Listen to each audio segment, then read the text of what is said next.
the London Missionary Society de-emphasized language because they understand like their genes called the ASPM gene.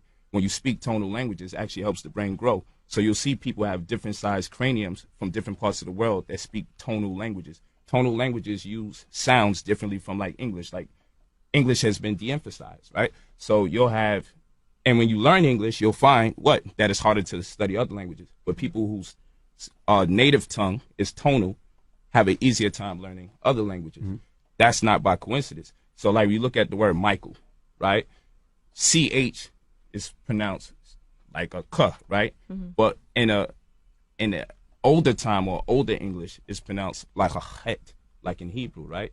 Or you look at the word Quran. In English, we just pronounce the K and the Q the same exact way.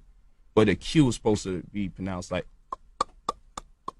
from the back of the throat, like when we making fun of the Africans, right? And exactly. Something like that. That's a Q sound. Yeah. K and Q don't sound alike. Why would someone create a language and make a K and a Q sound exactly alike? That's not true. It's because the tones have been de-emphasized. So like the word light, L-I-G-H-T, one of the ancient Hebrew letters that's not even in contemporary Hebrew, right? Proto-Semitic language phonetics shows us that GH is supposed to have a guttural sound and it's let off by the constricting of the throat. So light should be, that's a GH, the same sound that the babies make, which is very important because when you make these sounds or you use the mouth palate, the uppermost part of the mouth, what it causes is your tonsils to vibrate, right?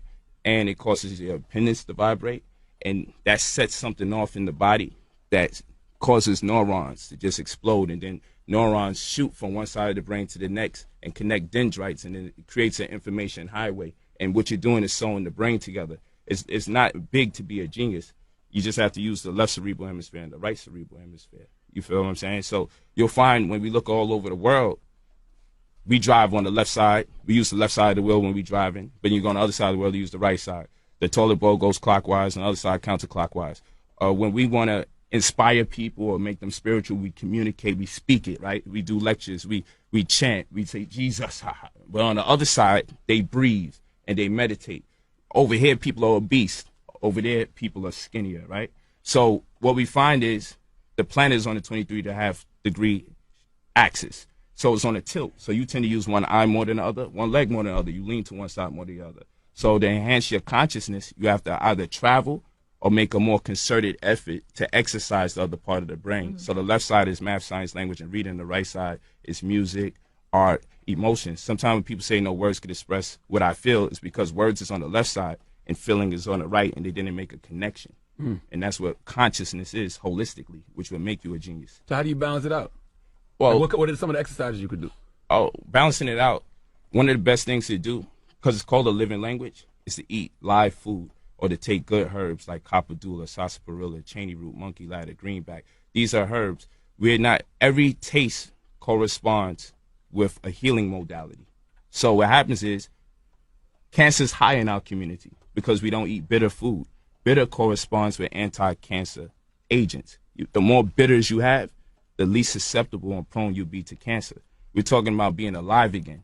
Being alive is predicated upon having a megahertz frequency of 72 to 90 via the brain. Mm-hmm. If the brain is powered at 72 to 90 megahertz, scientific fact, by Dr. Taino, who scaled frequencies of the human body in 1992. So you can look it up as a source, but he's not the only source.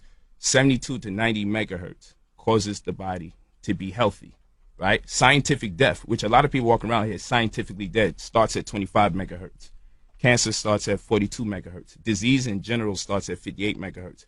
Candida is 55 megahertz. If a person has cancer, they're on a 42 megahertz frequency. Geniuses vibrate at 80 megahertz upward. Health in general is 72 to 90. So what we're talking about here is keeping the body alive, but we have to eat the right foods that invoke a higher frequency of thought.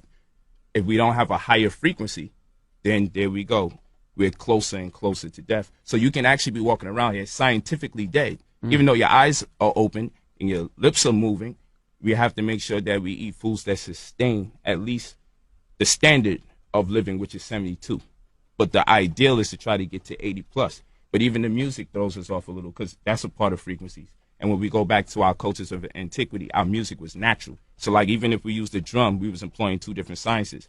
botany, right, which is the plant kingdom, the bark of the drum, and then zoology, which is the skin of the drum. So we is in tune and in conformity with nature. You feel what I'm saying? The music used to be at middle C. Now it's at A, which means it's speeding up. So it's actually causing advanced glycation N, which is an acronym for age, which means we're getting older by listening to the music.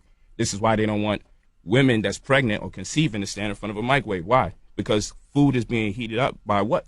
Way of sound waves. They use sound waves to heat up the food. And if you stand in front of those sound waves while you conceive it could destroy the child. But what if you're not conceiving a child? Then you're destroying yourself, right? So if the music is speeding up and you're wearing headphones and it's turned on at high intervals and it's not moving at middle C but it's at A, we're going to get thrown off. But a lot of us don't read music no more anyway. Is that like radiation? That's exactly what it is. And then the frequency. The radiation is a form of frequency. So the radiation being precipitated is around candida, towards candida and cancer. The music, when we have it speeding up like that, we're actually on a candida cancer frequency. And it's on the rise in the community because we're not listening to natural sounds.